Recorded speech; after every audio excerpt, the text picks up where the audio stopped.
आइए, स्वागत है आपके अपने चैनल एस के मैथमेटिक्स एंड फिजिक्स एकेडमी पर। आइए चलते हैं रीजनिंग के कुछ मोस्ट सवालों की तरफ। पहला सवाल देखते हैं ध्यान से। यदि प्लस का अर्थ भाग हो, गुणा का अर्थ माइनस हो, भाग का अर्थ गुणा हो और माइनस का अर्थ प्लस हो, तो 9 + 3 भाग 4 - 8 गुणा 2 इसकी जगह सॉल्यूशन करने पर क्या आएगा। तो सबसे पहले हम सवाल को देखते हैं। हमारे पास 9 है, फिर है प्लस का साइन। उसने बोला है कि प्लस का अर्थ क्या कर दिया जाए, भाग कर दिया जाए, और यहाँ पर हो जाएंगे 3। फिर भाग का बोला उसने कि भाग का अर्थ हो गुणा, तो भाग का साइन कटाकर यहाँ पर क्या लगाना है, गुणा का साइन। चलते हैं आगे। माइनस, उसने बोला है कि माइनस का अर्थ प्लस हो, तो माइनस का साइन हटा के यहाँ पर लगाएंगे हम प्लस। गुणा, गुणा का अर्थ माइनस हो, तो यहाँ पर लगाना देना है हमें माइनस। आइए सॉल्व करते हैं। 3 से हम 9 को भाग देंगे, 3 आएगा हमारे पास। यहाँ बचेगा इंटू में 4 प्लस 8 माइनस के 2, 3 चौक 12, 12 और 8 20, 20 में से जैसे ही हम 2 को माइनस करेंगे हमारे पास निकल के आ जाएगा 18। तो आइए ऑप्शन चेक करते हैं, 1 2 3, यानी कि थर्ड नंबर में हमें मिल गया 18। तो 18 हमारे सवाल का राइट आंसर हो जाएगा। आइए चलते हैं नेक्स्ट सवाल की ओर। इसी की तरह सेम सवाल है। ये सवाल इसलिए गए हैं ताकि आप प्रैक्टिस करें, तो ये आपको आसानी से अच्छी तरीक़ा से आपके दिमाग में कैप्चर हो जाए। चलते हैं। यदि प्लस का अर्थ गुणा हो, माइनस का अर्थ भाग हो, गुणा का अर्थ माइनस हो और भाग का अर्थ प्लस हो, तो जैसे जैसे उसने बोला है सवाल में, वैसे वैसे हम इस सवाल के चिन्हों को चेंज करते हुए चलेंगे। 6 लिखेंगे इसी तरह कैसे। भाग का उसने बोला है कि भाग की जगह क्या कर दिया जाए, भाग का अर्थ प्लस हो, तो भाग का साइन हटाकर यहाँ पर क्या लगाना, प्लस का साइन। और 36 माइनस, माइनस का अर्थ भाग हो, तो यहाँ पर लगाना भाग का साइन। और 6 गुणा, अब उसने बोला गुणा का अर्थ माइनस हो, तो यहाँ पे हमें लगाना है सवाल में गुणा की जगह माइनस का 3। प्लस, प्लस का अर्थ गुणा हो, तो यहाँ पे लगाना है हमें गुणा। अब ये जो बॉड मास का नियम है उसके सेम जैसे सवाल करेंगे हम। 6 से हम 36 को भाग देंगे तो ये 6 बार जाएगा, यानी कि 6 6 छंग 36 माइनस, फिर करते हैं भाग के बाद हम गुणा, 3 दूनी ये हमारे पास हो जाएगा 6। इसे इस तरीक़ा से काट दो, या 12 में से 6 निकाल दो, या प्लस माइनस के 6 काट दो, केवल हमारे पास कितना निकल के आएगा, सवाल का आंसर 6। तो 6 हमारे पहले वाले ऑप्शन में 6 इस सवाल का राइट आंसर हो जाएगा। आइए चलते हैं नेक्स्ट सवाल की तरफ। नेक्स्ट सवाल हमारे पास है सी का कोड दिया उसने 3, NORTH एंड नॉर्थ का कोड दिया उसने 75, SOUTH यानी साउथ का कोड हमें बताना है कि साउथ का कोड सवाल के अंदर क्या होगा। आइए सॉल्व करते हैं। जो N है हमारे पास, नॉर्थ को हम इस तरीक़ा से लिखते हैं NORTH, और इसका कोड 75 दे रखा है। तो N हमारे पास 14 पर होता है, O हमारे पास 15 नंबर पर होता है, R हमारे पास 18 नंबर पर होता है, T for 20 + 8। सबको ऐड करके देखते हैं। 8 8 8 16, 16 5 21, 21 और 4 हमारे पास हो जाएगा पूरा 25। हासिल 2 2 3 4 5, 5 और 2 7। यानी कि जो इस सवाल में N का जो कोड है 14, O का जो कोड है 15, इस सभी कोडों को ऐड कर लेंगे। जैसे ही हम ऐड करेंगे हमें 75 मिल रहा है भाई। ऐसे इसी सवाल में जो हमारे साउथ दे रखा है SOUTH, S जो हमारे पास होता है वो 19 नंबर पर होता है, O हमारे पास जो होता है वो 15 नंबर पर होता है, U जो हमारे पास है वो 21 नंबर पर है, T for 20 और ये 8। सभी को ऐड कर लेंगे जैसे अभी हमने सवाल में किया था इसके वाले में।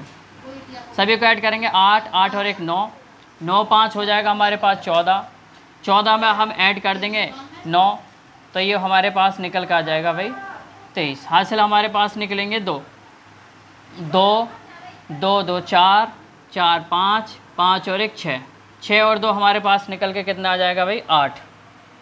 तो 83 इस सवाल का राइट आंसर हो जाएगा।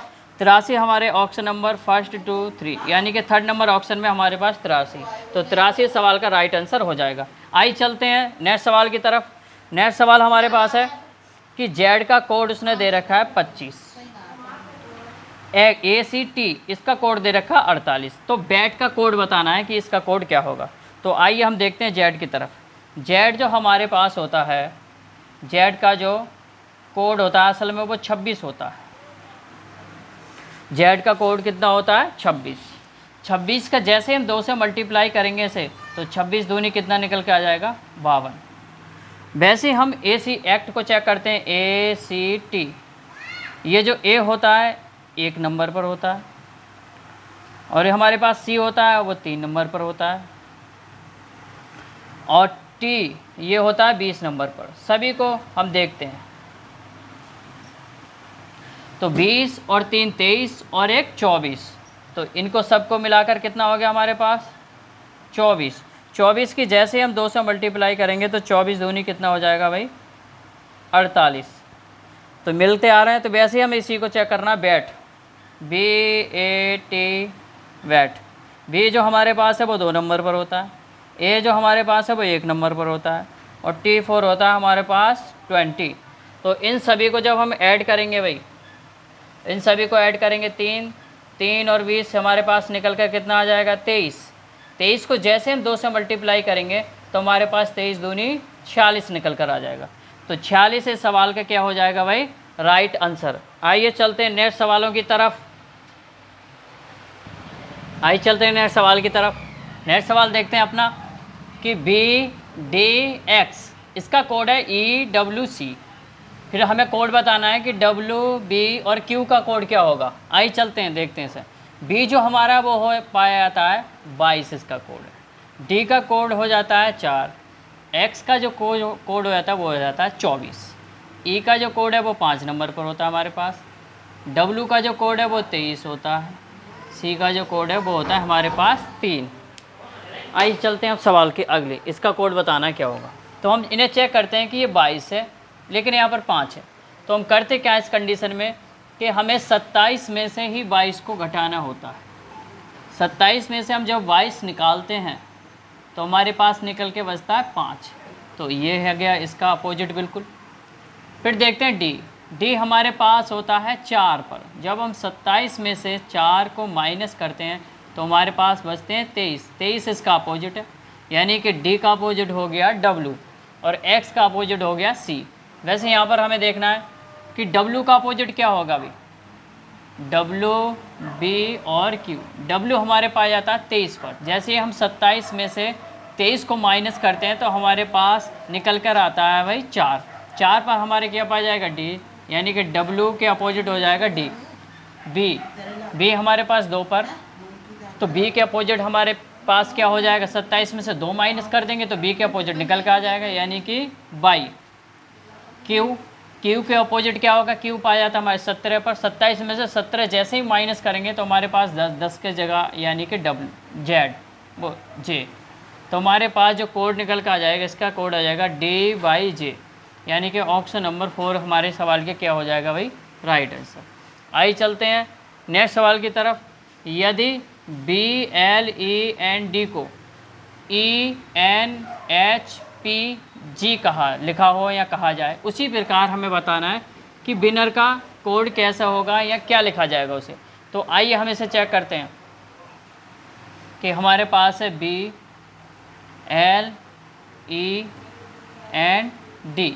और इसे लिखा जा रहा है ENHPG। तो चेक करते हैं, B जो हमारे पास 2 नंबर पर पाया जाता है लेकिन ये यहाँ पर E पाया जाता है 5, इनके बीच में कितने का अंतर है, पूरे 3 का अंतर।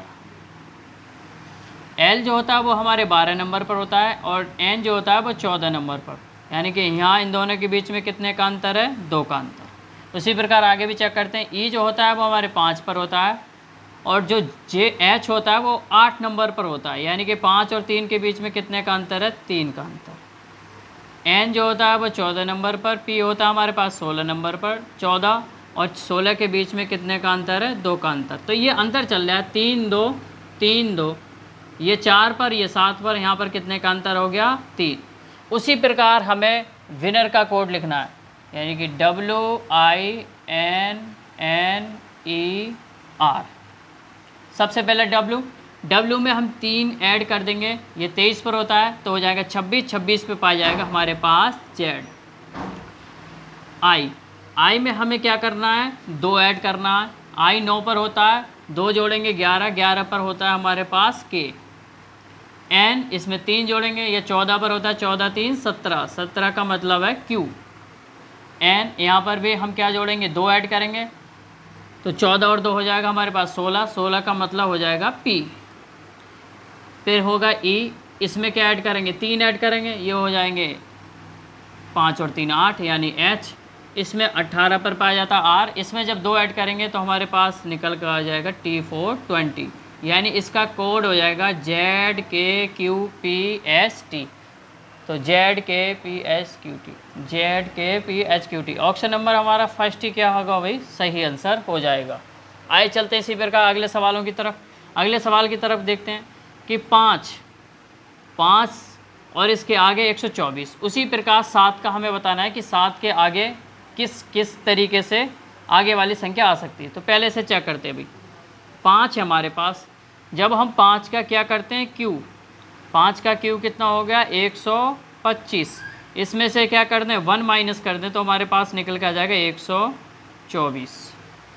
उसी प्रकार हमें क्या करना है, 7 का क्यू करना है। अभी 7 का क्यू होगा 343, 343 में से हम 1 माइनस करेंगे तो ये हमारे सवाल में निकल जाएगा 342। तो 342 हमारे फर्स्ट ही ऑप्शन में ये सवाल के क्या हो जाएगा, राइट आंसर हो जाएगा भाई। आइए चलते हैं नेक्स्ट सवाल की तरफ। कथन निष्कर्ष से सवाल को देखते हैं। उसने बोला कि सभी कलम मेज हैं, ये कलम है, सभी कलम जो हैं वो मेज है, ये हो गया मेज। फिर कह रहा है कुछ कलम कुर्सियां हैं भाई, कुछ जो कलम हैं वो क्या हैं, कुर्सियां। ये तो हो गया हमारे कथन की बात। अब चलते हैं निष्कर्ष क्या कह रहा है। पहला देखते हैं कि कुछ मेज कलम है, कुछ मेज क्या हैं, कलम है। तो बिल्कुल ठीक है ये। जब हम बाहर से अंदर की तरफ चलते हैं तो कुछ की कंडीशन आती है भाई। जब अंदर से बाहर आते हैं तो हम बोल सकते हैं कि उसका पूर्ण भाग है या संपूर्ण है। तो उसने बोला कि कुछ मेज कलम है, यानी कुछ की कंडीशन यानी अंदर की तरफ। तो पहला वाला राइट हो जाएगा हमारा, फॉलो कर रहा है पहला। फिर देखते हैं दूसरे वाले निष्कर्ष को, कुछ कुर्सियाँ मेज हैं, कुछ कुर्सियाँ मेज हैं। तो बिल्कुल ठीक है कि कुछ कुर्सियाँ क्या है, मेज है। यानी कि जो दोनों हमारे पास निष्कर्ष निकले वो बोथ फॉलो, यानी कि दोनों ही इस बात को, इस कथन को फॉलो कर रहे हैं भाई। तो ये हमारे सवाल का राइट आंसर हो जाए, यानी बोथ फॉलो। तो आइए, आपने देखा कि किस तरीक़ा से हमने रीजनिंग के अच्छे सवालों को और एक आसान तरीके से आसान भाषा में सॉल्व किया है। ऐसे और भी सवालों को आगे देखने के लिए हमारे channel SK mathematics and physics academy को सब्सक्राइब करें और लाइक करें और अपने मित्रों में, अपने फ्रेंडों में इसे शेयर करें। Thank you.